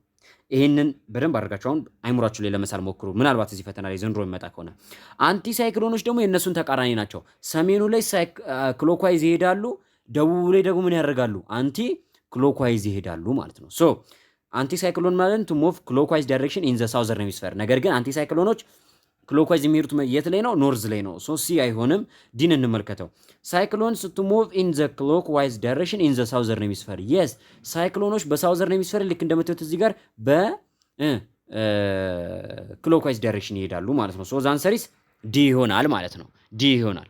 ስለዚህ እነዚህን የኮሮሊስ ፎርስ ኢፌክቶችን በዊንድ ላይ ተመልሳችሁ መመልከት ይኖርባቸዋል። እሺ ወደ 14ኛ ጥያቄ እንምጣና which one of the following ocean currents has a cooling effect on the south western parts of Africa ይለናል። ይሄ በነገራችን ላይ ጂኦግራፊ 12ኛ ክፍል ቻፕተር 1 ቻፕተር 2 ክላይሜት ቼንጅ ቪዲዮ በቃ በሁለቱም ቪዲዮዎች ላይ በተደጋጋሚ ተናግሬያለሁ። ከዛም በተጨማሪ ደግሞ የ11ኛ ክፍል ቲዩቶሪያል ላይ ሳስተምርም ተናግሬያለሁ። እንግዲህ እኔ ከኔ ጋር ብዙ ቲዩቶሪያሎች ላይ አብራችሁ ያላችሁ አልፋ ቲዩቶሪያል ላይም ወንዴ ላይም እንዲሁም ደግሞ ፊውቸር ኤክስ ላይ የነበራችሁ ተማሪዎች ታውቁታላችሁ። እነዚህን ነገር በተደጋጋሚ ተናግራለሁ። ኦሽን ከረንት ምን አይነት ኦሽን ከረንቶች እንዳሉ ኖታችሁ ላይም አለ እና ደግሞ እንዴት አድርገው አፌክት እንደሚያደርጉ። ሁለት አይነት ኦሽን ከረንት አለ። ዋርም ኦሽን ከረንት እና ኮልድ ኦሽን ከረንት አለ። ዋርም ኦሽን ከረንት በዙሪያ ያሉትን አካባቢዎች ወይም ደግሞ በዛ ውቅያኖስ አካባቢ ላይ የሚገኙ አካባቢዎችን ሞቃት እንዲሆኑ ያደርጋቸዋል። ላይክ ማዋት ብያቸዋል። ለምሳሌ አሪፍ ኤግዛምፕል አንስቼ ነበር አፍሪካ ውስጥ ሁለቱም ኦሽን ከረንቶች ስላሉ ማለት ነው። ቤንጉዌላ እና ሞዛምቢክ ኦሽን ከረንት አሉ ነው። አፍሪካ ውስጥ 3 ናቸው፣ ግን ሁለቱን እንደ ምሳሌ አንስቼ ነበረ። ሞዛምቢክ በደቡብ ምስራቅ አፍሪካ በኩል፣ ቤንጉዌላ ኦሽን ከረንት ደግሞ በደቡብ ምዕራብ አፍሪካ በኩል። ደቡብ ምስራቅ አፍሪካ ላይ የትሮፒካል ማርታይም የተሰኘው የአየር ንብረት መንስኤ የሆነው የሞዛምቢክ ኦሽን ከረንት ሲሆን ይህ በጣም ሞቃታማ የሆነ ኦሽን ከረንት በመሆኑ ምክንያት ደቡብ ምስራቅ አፍሪካን በጣም ሞቃታማ እንድትሆንና ከፍተኛ የሆነ ዝናብ እንዲያገኝ አድርጎታል። ይህን አካባቢ ብዬ ተናግሬያለሁ፣ ተምራችኋል። በተቃራኒው ደግሞ ደቡብ ምዕራብ አፍሪካ ላይ ያለው በሱ ትይዩ ያለው ደግሞ ቤንጉዌላ ኦሽን ከረንት ደግሞ ከአትላንቲክ ውቅያኖስ የሚነሳ ሲሆን ምንድነው ኩሊንግ የሆነ ኢፌክትን ያለው ወይም ደግሞ ቀዝቃዛማ የሆነ ኦሽን ከረንት ነው ወይም ደግሞ ቀዝቃዛማ የሆነ የባህር ሞገድ ነው። በዚህም ምክንያት ደቡብ ምስራቅ አፍሪካን አካባቢ ምን አድርጎታል? በጣም ቀዝቃዛማ እንዲሆን አድርጎታል። ለምሳሌ የካላሪ በረሃ በዓለማችን ላይ ያለ ብቸኛው ቀዝቃዛ በረሃ ነው ብያቸዋለሁ። ቢኮዝ ካላሪ በረሃ በደቡብ ምስራቅ አፍሪካ በኩል የሚገኝ ደቡብ ምዕራብ አፍሪካ በኩል የሚገኝ በዚህ በቤንጉዌላ ኦሽን ከረንት ምክንያት ቀዝቃዛ የሆነ በረሃ ነው። ሶ ዘ አንሰር ኢዝ ዋት ቢ ቤንጉዌላ ኦሽን ከረንት ነው። ዘ ሞዛምቢክ ኦሽን ከረንት ደግሞ ዘ ዋርምስት ነው። እንዲሁም ካናሪ ከረንትም እዚሁ አፍሪካ ውስጥ ያለ ሲሆን በደቡብ አፍሪካ በኩል የሚገኝ እሱም ግን ምንድነው ልክ እንደ ሞዛምቢክ ሁሉ ሞቃታማ ነው ማለት ነው። ኦልሞስት የ9ኛ ክፍሉን እየጨረስን ነው። 15ኛ ጥያቄ which statement explains about the pressure belts of the world ይለናል። ስለ ዓለማችን የፕሬሸር ቤልቶች ትክክል የሆነው የትኛው ነው እያለን ነው። የዓለማችንን የፕሬሸር ቤልቶች በተመለከተ የትኛው ነው እያለን ነው። የዓለማችን የፕሬሸር ቤልቶች ስትመለከቱ በቅደም ተከተላሉ። ሆርስ ላቲቱድ አለ፣ ከዛ ዶልድረም አለ፣ ከዛ ሰብፖላር አለ፣ ከዛ ፖላር ሃይ ያለ እስከ 5 ድረስ የሚሄዱ ፕሬሸር ቤልቶች አሉ። እነዚህ ፕሬሸር ቤልቶች በዓለም ላይ 4 ናቸው። የመጀመሪያው ዶልድረም ወይም ደግሞ ዘ ኢኳቶሪያል ሎ ፕሬሸር ቤልት ብለን የምንጠራው ነው። ከዛ ሆርስ ላቲቱድ አለ፣ ዘ ኢኳቶሪያል ሃይ ፕሬሸር ቤልት የምንለው ነው። ከዛ ሰብፖላር ሳይሆን ከሱ በፊት አለ የዴዘርት አካባቢ የምናገኘው ሰብፖላር ሃይ የምንለው አለ። ከዛ ደግሞ ሰብፖላር ሎ ፕሬሸር ቤልት እና ፖላር ሃይ ፕሬሸር ቤልት የምንላቸው አሉ። ሁለቱ ሃይ ናቸው፣ ሁለቱ ደግሞ ሎ ፕሬሸር ቤልቶች ናቸው። እሺ ሶ ሆርስ ላቲቱድን ስታነሱ ሁለተኛው ነው። እሱ ከኢኩዌተር በላይ ከ5 ዲግሪ እስከ 23 ዲግሪ ነው አካባቢ ያለው ነው። ተግባባን? ዲግሪውን ካልተሳሳትኩ እናንተም ኖት ላይ ቼክ አድርጉ። ከተሳሳትኩ ኮሜንት ሴክሽን ላይ እያሳወቃችሁን አብረን የምናስተካክል ይሆናል። ሶ ዘፈርሳኒስ ዶልድረም ነው። ዶልድረም ኢኳቶሪያል አካባቢ የሚገኝ ሲሆን ኢኩዌተር ሪጅን ነው። እስከ 5 ዲግሪ ኖርዝ እና ሰሜን ሳውዝ እና ኖርዝ የሚገኝ ሪጅን ሲሆን ፕሬሸር ቤልት ሲሆን እዚህ አካባቢ ላይ ምንድን ነበር? ከፍተኛ የሆነ ምን አለ? ፕሬሸር አለ። ከፍተኛ የሆነ ሙቀት አለ። ከፍተኛ የሆነ ሙቀት ካለ ደግሞ ምን ያደርጋል? አየር ውስጥ ያሉ ሞለኪውሎች ፓርቲክሎች ኤክስፓንድ ያደርጋሉ። ሶ አየሩ የሚያሳድረው ግፊት፣ አየሩ የሚኖረው ዌይት ምን ይላል? ይቀንሳል። ስለዚህ ዴንሲቲው ሎ ነው ማለት ነው። ሶ ዶልድረም ላይ ምንድነው መሆን ያለበት? ሃይ ፕሬሸር ሳይሆን ሎ ፕሬሸር ቤልት ነው መሆን ያለበት ማለት ነው። ሁለተኛው ሆርስ ላቲቱድ ነው። ሆርስ ላቲቱድ is an area of high pressure ይለናል። ሆርስ ላቲቱድ ደግሞ ሃይ ኤሪያ ኦፍ ፕሬሸር ቤልት ነው። አዎ ቢኮዝ ሁለቱንም ተከታታይ ሃይ ማለት አይችልም ነበረ። ሆርስ ላቲቱድ መጀመሪያ ዶልድረም አለ አልኳችሁ። ዶልድረም ላይ ሎ ነው። ኢኳቶሪያል አካባቢ ከፍተኛ ሙቀት ስላለ ሎ ይሆናል ቴምፕሬቸሩ ሃይ ነው። ስለዚህ ፓርቲክሎቹ ኤክስፓንድ ያደርጋሉ፣ ይቀንሳል ማለት ነው ኢፌክቱ ወይም ደግሞ ፕሬሸሩ ይቀንሳል። ከሱ ቀጥሎ ደግሞ የሚመጣው ደግሞ ሆርስ ላቲቱድ ደግሞ ከኢኩዌተር ራቅ እያለ ከሶላር ራዲዬሽን ራቅ እያለ የሚመጣበት ጊዜ ደግሞ ቴምፕሬቸሩን በመጠኑ እየቀነሰ ስለሚመጣ ምን ይወጣል? ፕሬሸሩ ምን ይላል ማለት ነው? ይቀንሳል። ተግባባን? ይቅርታ። ቴምፕሬቸሩ ሲቀንስ ፕሬሸሩ ምን ይላል? ይጨምራል። ይህ ማለት ነው ቅድም በከፍተኛ ሙቀት ምክንያት ቀንሶ የነበረው ዴንሲቲ የአየሩ ዴንሲቲ አሁን ግን ሙቀቱ አነስተኛ ስለሆነ ወይም ደግሞ ሙቀቱ ቀነሰ ስለሚል ቀዝቃዛ ሆነ ማለት ደግሞ ብዙ ጊዜ ምን አለ? ብርድ አለ አይደል? አሁን በረደን ብለን እንለብሳለን አይደል? አየሩ ከባድ ነው ማለት ነው። ይበርደናል፣ አየሩ ይከብደናል። ሙቀት በሚሆን ጊዜ ግን ምን እናደርጋለን? ልብሳችንን አወላልቀን ራቁታችን ብንኖር ራሱ ደስታችንን አንችለው፣ ሙቀቱን አንችለውም። በጣም እንትን ይለናል። ሶ ምንድነው ማለት ነው? ሃይ ፕሬሸር ነው ያለው እዚህ አካባቢ ላይ ሆርስ ላቲቱድ ላይ። ሰብፖላር ሪጅን ስንሄድ ደግሞ በጣም ዴዘርት የሆኑ አካባቢዎች ላይ ወይም ደግሞ ሙቀት ያለባቸው አካባቢዎች፣ እነዚህ ላይ ደግሞ ምን አለ ማለት ነው? ፕሬሸሩ ምንድነው? ሎ ነው የሚሆነው ቢኮዝ ሃይ አማውንት ኦፍ ቴምፕሬቸር ስላለ ማለት ነው። ፖላር ሃይ ይለናል። የመጨረሻው ፖላር ሪጅን ላይ ሲሄድ ደግሞ ኢዝ ኖን አስ ኤ ቤልት ኦፍ ካልም ይለናል። ሶ ዘ አንሰር ኢዝ ዋት? ሆርስ ላቲቱድ ኢዝ አን ኤሪያ ኦፍ ኤ ሃይ ፕሬሸር ቤልት ይሆናል ማለት ነው። ሃይ ፕሬሸር ቤልት ይሆናል። ስለዚህ ፖላር ሪጅን ላይ ደግሞ ፕሬሸሩ ሃይ ነው ያልኩበት ምክንያት ለምንድን ነው? ፖላር ሪጅን እንደምታውቁት ዜር ኢዝ ኖ ቴምፕሬቸር ማለት ሃይ አማውንት ኦፍ ቴምፕሬቸር የለም፣ በጣም ዝቅተኛ ነው፣ ብርዳማ ነው። ሶ ምንድነው ፕሬሸሩ አየሩ ምን ይላል? እፍጋት ይፈጥራል፣ ኮምፓክት ይሆናል። ሞለኪውሎቹ አየር ውስጥ ያሉት ሞለኪውሎች ኮምፓክት ስለሚሆኑ በዛ ሰዓት ተጽዕኖ ለማሳደር ወይም ደግሞ ግፊት ለማሳደር ዴንሲቲ ስለሚኖራቸው ዴንሲቲ ያለው ነገር ደግሞ ምን ለማሳደር ፕሬሸር ለማሳደር ይችላል። ስለዚህ አየሩ ምን ይላል ማለት ነው? ከበድ ይላል ወይም ደግሞ ሃይ ፕሬሸር ይኖረዋል ማለት ነው። በዚህ መልኩ ነው። ኦኬ አሁን ወደ 10 አናልፈም። እሺ አንድ የቀረ ክፍል አለ ከ9ኛ ክፍል ላይ እንደምታውቁት በየአመቱ ጂኦግራፊ ላይ ወደ መጨረሻ አካባቢ ላይ ከካርታ ጋርና ከፊዚካል ጂኦግራፊ ጋር የተያዙ ፓርቶች ይመጣሉ። እስከ ቅርብ ጊዜ ድረስ ከ9ኛ ክፍል እስከ 12ኛ ክፍል ፈተናው ከሆነ በኋላ ከ2014 ጀምሮ ይሄ ሰንጠረዥ እንግዲህ ፈተና ላይ ሲመጣ ታያላችሁ። ከየት ነው የወጣው ይሄ ሰንጠረዥ? ኢትዮ ማትሪክ ላይ እንዲሁም አንዳንድ ቦታዎች ላይ ኤግዛም ሲሰሩላችሁ ከ10ኛ ክፍል ብሎ አይቼዋለሁ። አይደለም 10ኛ ክፍል ላይ እንደዚህ ነገር አልተማራችሁም አይደል እንዴ? መቼስ ውሸት አይደለም፣ አልተማራችሁም። ሶ ኢትዮ ማትሪክ ላይ የሚያያችሁት ነገር ስህተት ነው ልላችሁ ፈልጌ ነው። ይሄ ከየት ነው የመጣው? ከ9ኛ ክፍል ጂኦግራፊ ቻፕተር 2 ላይ ነው የመጣው። ምን ይሰጣችኋል? ቴምፕሬቸር እና ሬንፎል ዲስትሪቢዩሽን የሚያሳይ የሶስት ስቴሽኖችን ስቴሽን ማለት ያው ዝም ብሎ እንደ ከተማው እንደ ሀገር ተወስዱና ካውንትሪ ኤፍ፣ ካውንትሪ ዋይ እና ካውንትሪ ጂ ነው እዚህ ለምሳሌ 2016 ላይ የተሰጠው። ሶ እነዚህ ሶስት ከተሞች ውሰዱና የእነዚህ 3 ከተሞች በ12ቱም ወራት ውስጥ ያላቸው የመጠነ ሙቀትና የዝናብ ስርጭት አለ። ይህ የመጠነ ሙቀትና የዝናብ ስርጭት ወስዳችሁ አየር ንብረታቸውን መለየት፣ በውስጣቸው ያሉትን እንስሳቶች መለየት፣ እነዚህ አካባቢዎች የት አካባቢ እንደሆኑ መለየት ነው ጥያቄው ማለት ነው። መለየት ነው። ይህንን ጥያቄ ደግሞ እንስራና የዘጠነኛ ክፍሉን ለዛሬ እንቋጫለን ማለት ነው።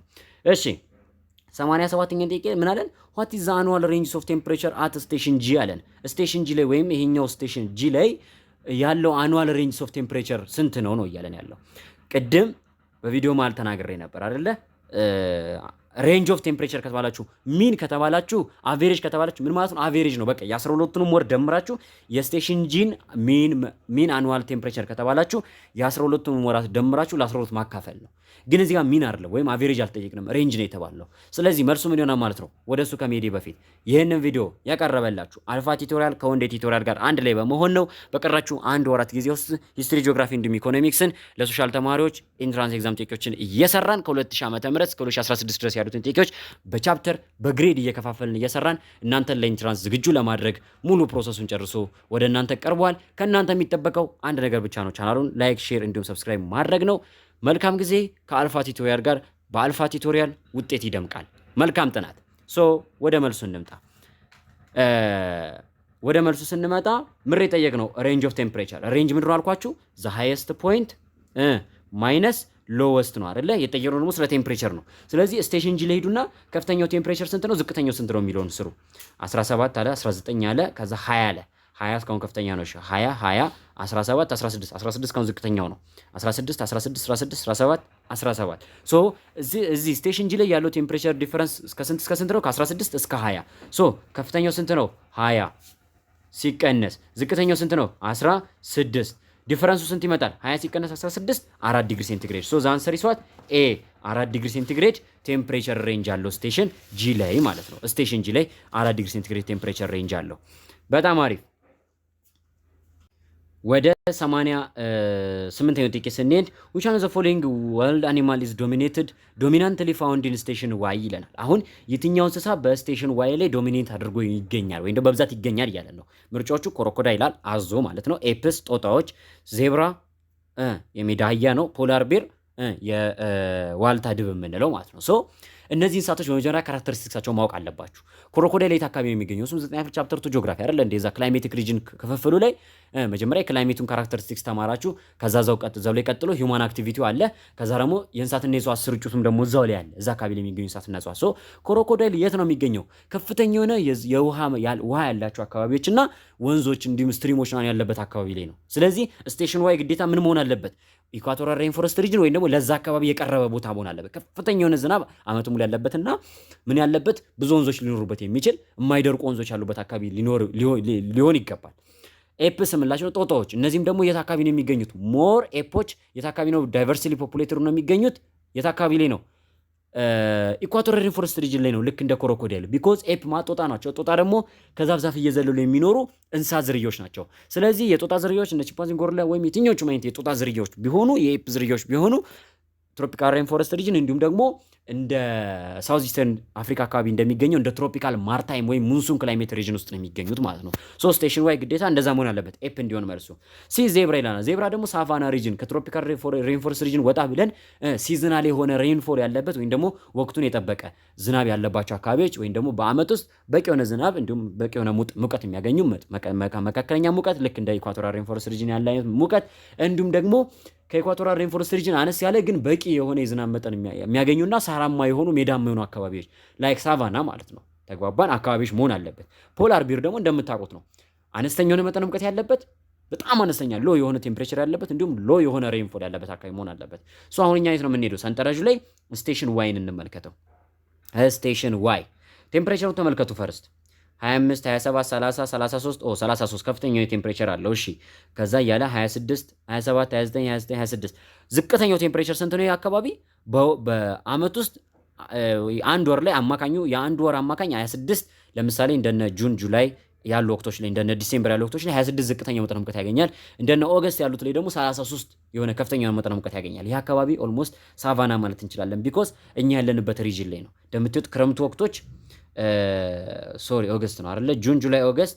ኦኬ ይሄ እኛ ያለንበት ሰን ሳውዘርን ሄሚስፌር ላይ 26 26 27 20 ቤቶቹ ጁን፣ ጁላይ፣ ኦገስት፣ ሴፕቴምበር ማለትም ሰኔ፣ ሐምሌ፣ ነሐሴ ምናምን ወቅቶች ምድራቸው ዝቅተኛውን መጠን ሙቀት አላቸው። ከዛ ዲሴምበር፣ ጃንዋሪ፣ ፌብሩዋሪ፣ ማርች ምንላቸው ላይ ደግሞ ከፍ እያለ ይመጣል። አሁን ቴምፕሬቸሩ ኦልሞስት ምን ብለናል? ከፍተኛውን መጠን ሙቀት አለው አካባቢ። እሺ ሬንፎሉን ደግሞ እንመልከት። 1 አለ 1 ሚሊሜትር በጣም አነስተኛው ዝናብ ነው። 0 3 አለ 19 56 አለና ጁን፣ ጁላይ፣ ኦገስት ላይ ወይም ክረምት ወቅት ላይ ይሄ አካባቢ ወደኛ አካባቢ ነው። ልክ ነኝ ማለት ነው። 125 219 276 እና 178 አያችሁ። ሰኔ፣ ሐምሌ፣ ነሐሴና መስከረም የምንላቸው ወቅቶች ላይ ከፍተኛ የሆነ ዝናብ ከምን ጀምሮ ከግንቦት ሜይ ላይ 56 ብሎ ጀመረ። ከሜይ ጀምሮ ዝናብ መጠኑ እየጨመረ ሄደ። ክረምቱም ከፍተኛ ነበር ሰኔ፣ ሐምሌ፣ ነሐሴ ላይ። ከዛም ሴፕቴምበር፣ መስከረም ላይ ደግሞ እንደገና እያለ ኦገስት፣ መስከረም፣ ጥቅምት ላይ ደግሞ ወደ 60 እያለ ወረደና በጋዎች ወቅት ላይ ደግሞ 3010 አለ። ይሄ አካባቢ ወደኛ አካባቢ ነው። እኛ ኢትዮጵያ ያለችው ደግሞ በምን ላቲቲዩድ ላይ ነው? ይሄ ሳቫና ሪጅን ላይ ነው አይደል ያለችው። ምንም እንኳን ከግማሽ ክፍሏ በታች ደግሞ ኢኳቶሪያል ውስጥ ቢገኙ ግን አብዛኛው ክፍሏ ሳቫና ውስጥ ነው የሚገኘው። እኛም ያለንበት ሪጅን ነው ልላችሁ ፈልጌ ነው። ይሄ አካባቢ ኢትዮጵያ ባትሆን ራሱ እነማንም ማሳት እንችላለን። እነ ኒጀር እንዲሁም ሳቫና አካባቢ የሚገኙ ቦታዎች ናቸው ማለት ነው። ተግባባን አይደለ? ስለዚህ ከተሰጡን ከአራቱ እንስሳዎች ለዚህ ለሳቫና አካባቢ ምቹ የሆነው እንስሳ አይነት የትኛው ነው ማለት ነው? የትኛው ነው? ዜብራ ይሆናል። ዛንሰሪ ሲ ማለት ነው። ዜብራ ይሆናል ማለት ነው። እዚህ ጋር ጦጣዎች ሊኖሩ አይችሉም። ቢኮዝ እዚህ አካባቢ ላይ ቁጥቋጦች ወይም ትንንሽ አጫጭር ዛፎች እንጂ ያሉት ለጦጣዎች የሚመች ወይም ደግሞ ለትልቅ የጦጣ ዝርያዎች የሚሆን። አሁን እዚህ ጋር ጦጣ ሲባል ታዲያ ሳቫና አካባቢ ላይ ጦጣ የለም ያልኳቸው አይደለም። ትንሾች ጦጣዎች ሊኖሩ ይችላሉ አሉም። ግን እነዚህ ሙሉ ለሙሉ የኤፕ ዝርያ የምንላቸው በብዛት የሚኖሩት የት ነው? አያቸው። አሁን ጂኦግራፊ ሞር እነዚህ ክሪቲካል ቲንግ የሆነ ፊዚካል ጂኦግራፊ ላይ እንደዚህ ያደርጋችሁ በደንብ አድርጋችሁ አብጠርጥራችሁ ማየት ይፈልጋል። ክሮኮዳይል ሳቫና ሪጅን ላይ አይኖርም ማለት አይደለም። ለምሳሌ ናሽናል ጂኦግራፊ ስትመለከቱ አሁን እንደነ ይሄ ማን ነው እንደነ ዊልድ ቤስት እንደነ አንቴሎፕ እንዲሁም እነ ታይገር እንዲሁም ደግሞ እነ ላዮን እንዲሁም ደግሞ ካሶንጎን አይነት እንስሳ ዝርያዎች አሁን ስትመለከቱ አሁን ናሽናል ጂኦግራፊ ላይ አለ አይደል? አዞ ምናምን የሚጠጡት ዋጋ ምናምን አዞን አንተ ትመለከታላችሁ አይደል እንዴ? አዎ አዞ አለ እዛ አካባቢ ላይ። ግን የአካባቢ ውሃው ይደርቃል። አዞችን በጣም እዛ አካባቢ ተጎጂ ናቸው። ተግባባናል። ግን አዞች በብዛት የሚኖሩት የአዞን ዝርያ ማየት ከፈለጋችሁ ኢኳቶሪያል ሬንፎረስት ሪጅን ላይ ሄዳችሁ የትኛው ውሃ ክፍል ላይ አዞን አታጡትም። ተግባባናል። በዚህ መልኩ ነው አንሰር የምታደርጉት።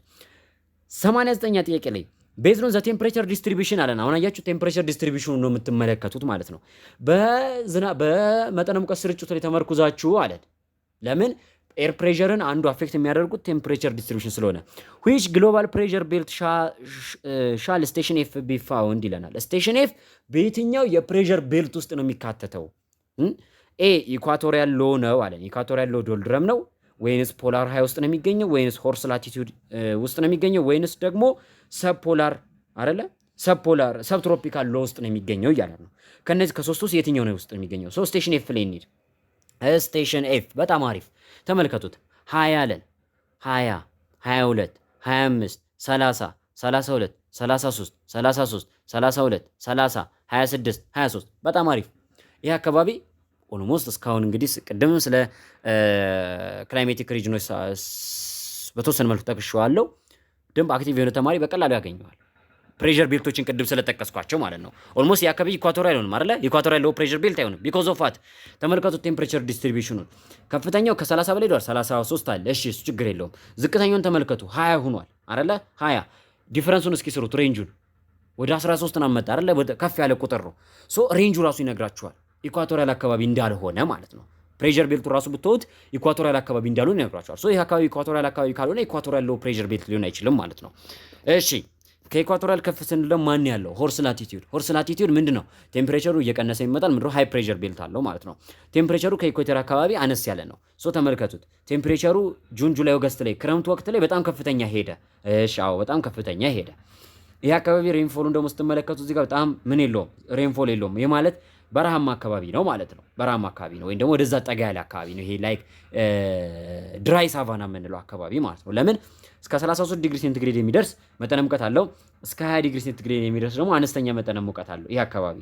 ይሄ አካባቢ ወደ በረሃ ቀረብ ያለ አካባቢ ነው። ስለዚህ የት አካባቢ ላይ እንወስደዋለን ማለት ነው? ኢኳቶሪያል ሎ አይሆንም፣ ፖላር ሃይም አይሆንም። ሊሆን የሚችለው ማን ነው? ሆርስ ላቲቲዩድ ወይም ደግሞ ሰብትሮፒካል ሎ ነው።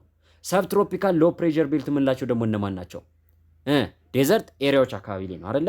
ሆርስ ላቲቲዩድ የምንላቸው ደግሞ እነማን ናቸው? ላይክ ሳቫና ምናምን ሪጅን ናቸው። ይሄ አካባቢ ግን ስትመለከቱት ከሳቫና ሪጅን ጋር የሚቀራረብ ነገሩ ምን ብቻ ነው? ቴምፕሬቸሩ ብቻ ነው። ቴምፕሬቸሩ ብቻ ነው ከሳቫና ሪጅን ጋር የሚያመሳስለው እንጂ ምን አይደለም።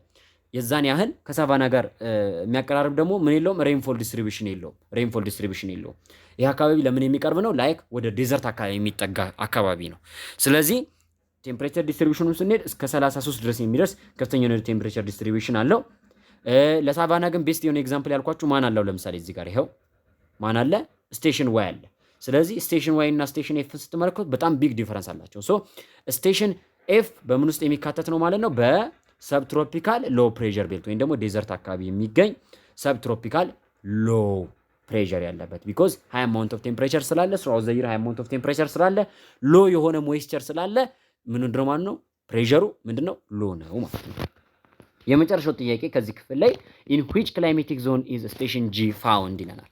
አሁን ደግሞ ስቴሽን ጂን በየትኛው ክላይሜቲክ ሪጅን ውስጥ ነው የሚካተተው እያለን ነው። ኢኳቶሪያል ነው፣ ሃይላንድ ነው፣ ትሮፒካል ዴዘርት ነው፣ ሜዲትራኒያን ነው እያለን ነው። ስቴሽን ጂን ሂደን እንመልከት። የመጨረሻው ስቴሽን ጂ ቴምፕሬቸሩን ተመልከቱት። ዲስትሪቢዩሽኑን 17 19 20 20 20 17 16 16 16 16 17 17 በፍጹም ምን መሆን አይችልም። ትሮፒካል ሬንፎረስት ሪጅን መሆን አይችልም። ኢኳቶሪያል መሆን አይችልም። ክላይሜቱ ኢኳቶሪያል መሆን አይችልም። ቢኮዝ ከፍተኛው ቴምፕሬቸር 20 ነው የተመዘገበው እዚህ አካባቢ ላይ፣ ዝቅተኛው ደግሞ 17 16 ነው። ዲፈረንሱ ስትወስዱት አኑዋል ሬንጅ ስትወስዱት 4 ዲግሪ ሴንቲግሬድ አይደለ? ሎው የሆነ ዲፈረንስ መኖሩ ከኢኳቶሪያል ጋር ሊያመሳስሉ ይችላል። አያችሁ፣ በዚህ ያምታታችሁ ነው እንግዲህ ፈተናው። ነገር ግን እዚህ አካባቢ ኢኳቶሪያል ሬንፎረስት ሪጅን ላይ 20 ብሎ ማክሲመሙ 20 ቴምፕሬቸር ብሎ ነገር የለም። ሬንፎሉን ደግሞ ተመልከቱት 5 6 27 አለ እንዴ።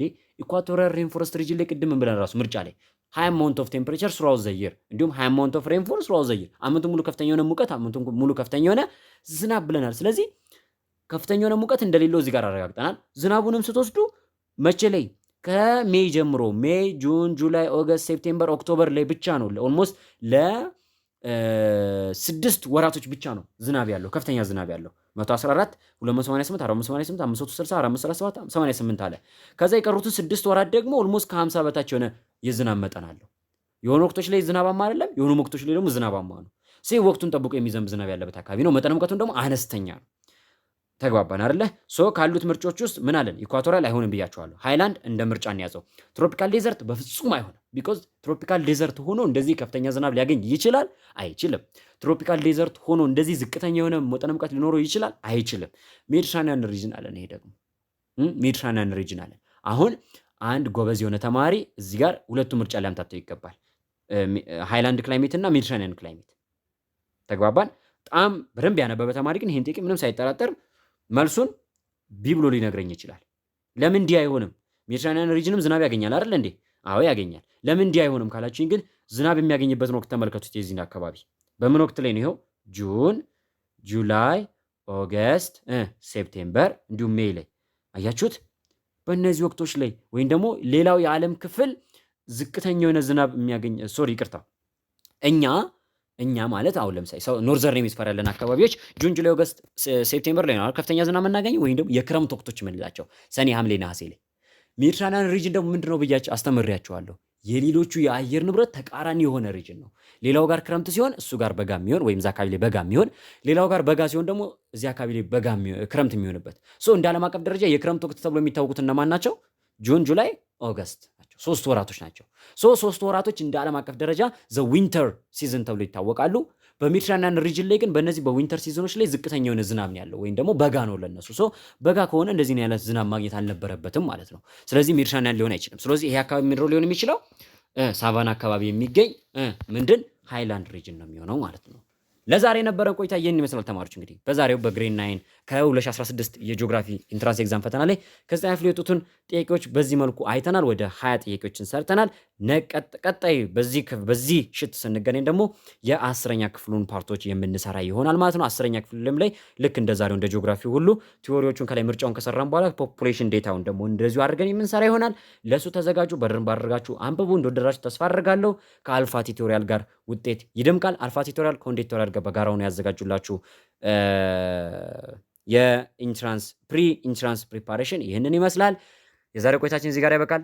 የነገ ሰው ይበለን። መልካም ንባብ